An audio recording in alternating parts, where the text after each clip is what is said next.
were also agitating. This was the time of the Pan-Africanist Conference, the most important conference that the second one that tried to shape the lives of black people in the world. The first one had been in 1928 when he was much younger. By 1945 was Manchester.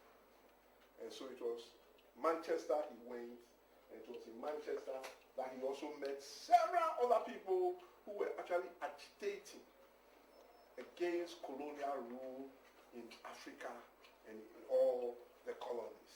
He organized the students' movement, and then with that, he then felt that he was then ready for the great work that he had to go and do in Africa. But Nkrumah was a very humble person. He was humble in the sense that he was prepared to work for others. He wasn't one of these leaders who said that he has to lead. His belief was that in order to be able to lead, you have to first serve. So there was the United Gold Coast movement, which had been set up. There were a team of 5 lawyers from different tribes in Africa, from different tribes in Ghana, who was agitating for independence. And one of them, Akwadi, who we called our own John the Baptist, was asked to be general secretary. And he said, why should I leave my practice, legal practice? When you are all practicing the law, you want to make me general secretary so that you go into town and make all the money. I can't do that. But I know a man. I know a man who I met in America, who I also met in England. And I know that man as somebody who was a great organizer, has several links with several people who had actually done grassroots work. And I think that if there's a position of general secretary, we should invite that man. So Nkrumah was invited to go to Ghana to become general secretary of the United Gold Coast Convention. Within 3 months in Ghana, his work has started paying off. Because the UDCC was a club of what I call middle-class lawyers who were generally doing things a little bit in Accra. Nkrumah took up the task and he started going to all the regions. And within 3 months, the work he had done had paid off. Because within 3 months, and that was, he had got into Ghana in 1947, December, and by 1948, there was the massacre of people at the castle by the returned soldiers who had gone and fought in the World War, but who had not received their pay, who were agitating to say that we've gone and fought for the British all over in Burma and everywhere. We've come back home, we just have our guns, we don't have any money. There were people who we call them Dendo. Take my gun and give me food to eat. Because I've gone to fight for the colonial regime and I don't have any money. So he, together with Kwame and others, organized these ex-service men. They decided to go to the castle, which is the seat of government, to present their petition so that they should be paid and they should be rehabilitated. That's like veterans in this country and veterans in America.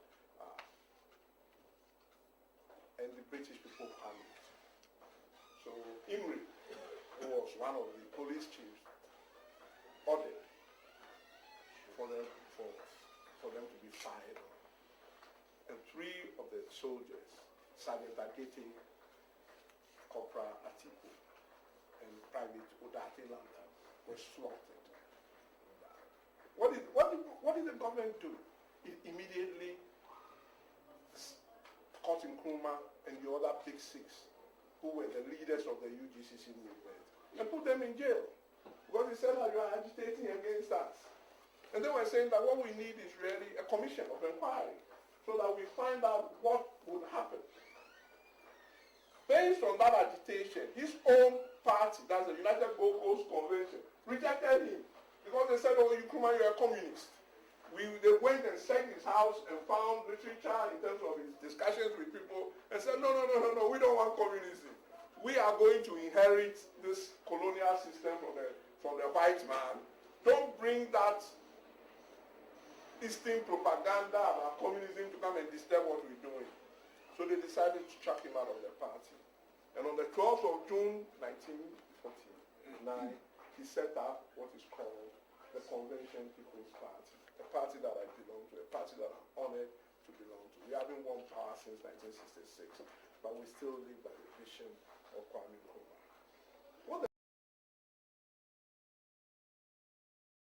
went to all the regions, and in election upon election, he won.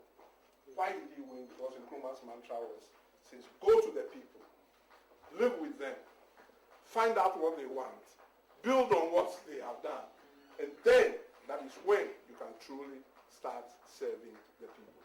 So in 1951, he was in prison, and yet he stood as a candidate in an election. And the people organized, and he won that election in a very prominent seat, which was the seat of Accra Central. He did not come from that area. Normally, elections in Africa are tribal. If you don't come from an area, nobody votes for you. But everybody voted for Nkrumah in Accra, Central Accra, which was the heartbeat of the country. And they carried him from prison straight into the castle to be the person who will be the first African leader. His title then was Leader of Government Business, because it wasn't Prime Minister yet. And it was then that the real agitation for independence started. He still had white people who were foreign ministers and everything. But he said that no, we need to go. And so in 1953, he read through what we call the motion of destiny. And the motion of destiny was about agitation, really saying that it is time that black people are able to run their countries for themselves. And he was going to ensure that this will be done in Africa. From the motion of destiny, it meant that Ghana was then going into independence. But there was a particular strategy that Osadeko Dr. Kwame Nkrumah used, which actually disturbed and actually disarmed a lot of people. His Ghana was not only about Ghanaians. His Ghana was about Africans. And his Ghana was not only about Africans in the sense of the continent of Africa, but his Ghana and his Africa was about Africans everywhere in the world. One of the things that Nkrumah never forgot was the support that he had got from people like George Padmore. The support that he had got from people like C.R. James, Ras McConnell, people like W.E.B. Du Bois, anybody, Sam Adler, Neville Dawes, whatever. There were people who had all come to Ghana because at independence, what he said was that the independence of Ghana is meaningless unless it is linked with the total liberation of Africa. And he made that his life's work. And he made that his vision. The reason why he collaborated with people in the diaspora was that he realized that this thinking about independence and this thinking about freedom was not just a concept that was in Africa. It was a concept about emancipation of all African people. In 1948, he had written a book towards colonial freedom. He had been helped by people in terms of shaping his views and his vision about what it was that the black man needed to do. And therefore, that collaboration was very important. I remember, this was the song, the history got a book here. And I remember very well that the first head of our broadcasting in our country was somebody who came from Guyana. The first head of the Institute of Journalism was somebody who came from Sierra Leone. There were people from St. Lucia.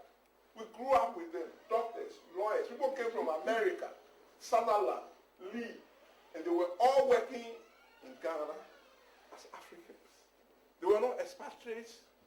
They were people who had come. And indeed, in my own party, and I don't know, anybody can never imagine that the general secretary of the CPP, which is a Ghanaian party, was a Sierra Leone man, Cecil Ford. It's never happened anywhere before. And to symbolize it, when he got ready to get married,